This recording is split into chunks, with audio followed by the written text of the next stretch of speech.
বর্তমান সরকার তার যে অঙ্গীকার ফ্যামিলি কার্ড, কৃষি কার্ড, কৃষি ঋণ মওকুফ, ইমাম সাহেব সহ সকল ধর্মের পুরোহিতদের তাদের নির্দিষ্ট ভাতা, এগুলো যা কিছু সামাজিক সুরক্ষার প্রশ্নে ঘোষণা দিয়েছিল, সবার আগে সেগুলো বাস্তবায়নের জন্য অতি দ্রুত এবং কার্যকর উদ্যোগ গ্রহণ করেছে। একটা ঐতিহাসিক গণঅভ্যুত্থান সৃষ্টি করেছে। হাজারো তরুণ প্রাণ, নারী, শিশু, বৃদ্ধ, বাঙালি, চাকমা, হিন্দু, মুসলমান সবাই প্রাণ দিয়ে বাংলাদেশকে নতুন করে গড়ে তোলার সুযোগটা করে দিয়েছে। তার ধারাবাহিকতায় আমরা নির্বাচন করেছি এবং বিএনপির নেতৃত্বে বিএনপির চেয়ারম্যান জনাব তারেক রহমান প্রধানমন্ত্রী হিসেবে নতুন সরকার গঠন করেছেন এবং তার নেতৃত্বে এই সরকার বাংলাদেশকে গড়ে তোলার কাজ করছে। আজকে সমস্ত জনগণকে, এখানে সরকার আছে, বিরোধী দল আছে, কিন্তু আমাদের সম্মিলিতভাবেই দেশটাকে গড়ে তুলতে হবে। দেশ গড়ে তোলার কাজটা কারো একক নয়, সবার সম্মিলিত অংশগ্রহণ দরকার এবং সেইটা যদি আমরা গণতান্ত্রিক প্রক্রিয়ায় নিশ্চিত করতে পারি, তাহলে বাংলাদেশের সামনে যেমন অনেক চ্যালেঞ্জ আছে, তেমনি আবার অপার সম্ভাবনা আছে। আমরা একটা বৈরী আন্তর্জাতিক পরিস্থিতির মধ্যে এই মুহূর্তে অবস্থান করছি এবং এই বৈরী আন্তর্জাতিক পরিস্থিতির কারণে আমাদের সামনে অনেকগুলো নতুন নতুন চ্যালেঞ্জ এসছে। সবাই আপনারা এগুলো জানেন। জ্বালানি তেল থেকে শুরু করে আমদানি, নানা কিছু মানুষের জীবনযাপনকে ব্যাপকভাবে প্রভাবিত করে। এই মুহূর্তে আমাদের দরকার ধৈর্য এবং আমাদের ঐক্য। বর্তমান সরকার এই যে বৈরী পরিস্থিতির মধ্যে কিভাবে বাংলাদেশকে এগিয়ে নিয়ে যেতে হবে সেই ব্যাপারে সর্বোচ্চ সজাগ আছেন এবং সর্বোচ্চ উদ্যোগ নেওয়ার চেষ্টা করছেন।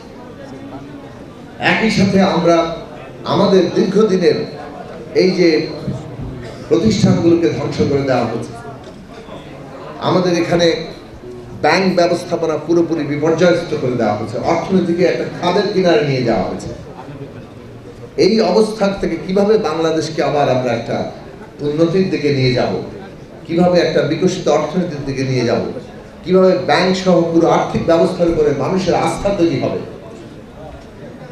এবং সবশেষে শিক্ষা, স্বাস্থ্য, কর্মসংস্থান ইত্যাদি প্রশ্নে মানুষের জীবনে সত্যিকার উন্নতি তৈরি হবে।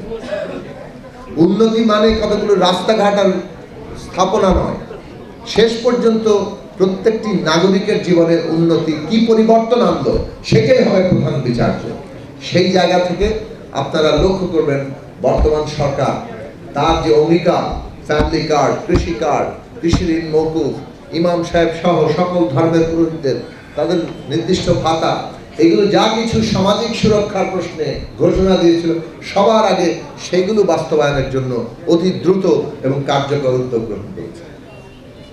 তার মানে মানুষকে স্বস্তি দেওয়া, সেইটা হচ্ছে সরকারের প্রথম লক্ষ্য এবং এর মধ্য দিয়ে কিভাবে একটা দীর্ঘমেয়াদী, স্বল্পমেয়াদী, মধ্যমেয়াদী, দীর্ঘমেয়াদী পরিকল্পনার মধ্য দিয়ে আমাদের দেশটাকে পরিবর্তন করা যায়, সেইটাই সরকার চেষ্টা করছে।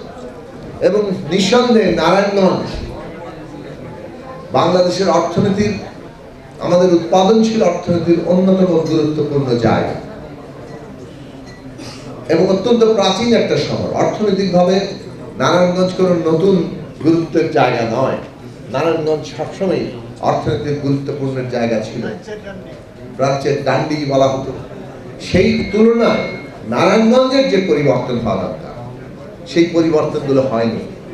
আমরা এখানে দেখেছি যে একদিকে ফ্যাসিস্ট শাসন, অন্যদিকে রাজনৈতিক দ্বন্দ্ব, খুনোখুনি, কিভাবে তকির মতো একজন নিষ্পাপ শিশুকে হত্যা করা হলো, এইরকম একটা ত্রাসের রাজত্বের শহরে পরিণত করা হয়েছে। অথচ নারায়ণগঞ্জ ঢাকার পাশেই অন্যতম গুরুত্বপূর্ণ শহর হিসেবে এর বিরাট যে সম্ভাবনার জায়গাগুলো ছিল, এখানে শিক্ষার একটা বিরাট কেন্দ্র হতে পারত। দুর্ভাগ্যক্রমে কোনো ভালো শিক্ষা প্রতিষ্ঠান নারায়ণগঞ্জে তৈরি হয়। নারায়ণগঞ্জে একটা ভালো হাসপাতাল ঠিক মতো নেই এবং এর জন্য অনেকবার আমরা বহুবার এখানে নারায়ণগঞ্জে এসেছি, সভা সমাবেশে বক্তব্য রেখেছি, মিছিল করেছি, এবং ততবারই আমাদের নেতৃবৃন্দ বলেছেন, অন্যান্য দলের নেতৃবৃন্দ বলেছেন, যেখানে একটা ঠিক মতো হাসপাতাল নেই। তো এই যে বাস্তবতা কিংবা শহরের ট্রাফিক ব্যবস্থাপনা, এই সব বিষয়গুলো নারায়ণগঞ্জের যারা নেতৃবৃন্দ আছেন, আপনারা সিটি কর্পোরেশনের নতুন প্রশাসক নিয়োগ হয়েছে, আপনাদের উচিত হবে দ্রুততম সময়ের মধ্যে ঠিকঠাক মতো আশু সমস্যাগুলো সমাধানের পাশাপাশি একটা পরিকল্পনা গ্রহণ করা, এমন পরিকল্পনা যাতে করে এই শহরের সমস্যাগুলোকে কিছুটা দীর্ঘমেয়াদে সমাধান আমরা করতে পারি। মানে টুকটাক সমাধান না, একটা দীর্ঘমেয়াদের সমাধান করা, সেই জায়গাগুলো পরিকল্পনা আপনারা করেন। আশা করি যে সরকার বাংলাদেশকে নতুন করে গড়ে তোলার উদ্যোগ গ্রহণ করেছে, তারা এই সব পরিকল্পনাগুলো নানাভাবেই জনগণের সমর্থনের আকাঙ্ক্ষার ভিত্তিতে দাঁড়িয়ে গ্রহণ করবে এবং বাস্তবায়নের জন্য প্রয়োজনীয় উদ্যোগ নেবে।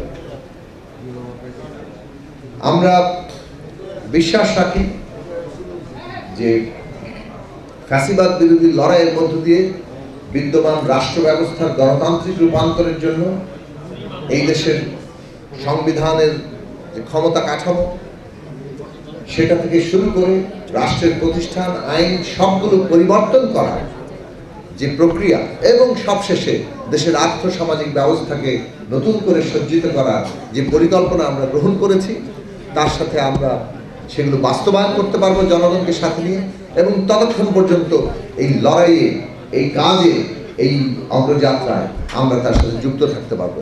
আমরা আপনাদের প্রত্যেকের সহযোগিতা চাই এবং এই সহযোগিতার মধ্য দিয়ে বাংলাদেশ এগিয়ে যাবে।